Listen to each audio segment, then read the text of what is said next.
સમગ્ર ભારતમાં જે પ્રમાણે ઇન્ડિગો એરલાઇન્સની જે ધાંધિયા ચાલી રહ્યા છે તેને લઈને આજરોજ અમદાવાદમાં NSUI દ્વારા જે પેસેન્જરો મુસાફરોને પડતી તકલીફને લઈને એમના દ્વારા પાણીનું બોટલનું અને અન્ય સામગ્રીનું વિતરણ કરવામાં આવ્યું હતું, પરંતુ પોલીસે તેઓને ડિટેન કરીને પોલીસ સ્ટેશન લઈ ગયા હતા। અહીંયા આગળ એ ખબર નથી પડતી કે અહીંયા આગળ એ જે વેચતા હતા પાણી અને જે ફૂડ પેકેટ જે આપતા હતા એમાં પોલીસને પ્રશાસનને શું વાંધો હતો।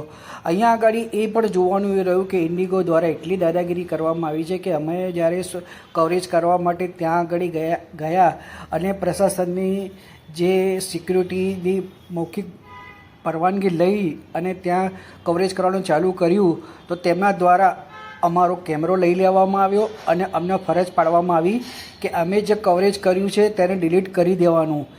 તમે પૂછ્યા આગળ તમે કેમ આ કર્યું? નરેન્દ્ર મોદી સાહેબ, તમે આ જુઓ, આ અમદાવાદ એરપોર્ટની આવી દશા છે, પત્રકારોને બી કવરેજ કરતા રોકી રહ્યા છે।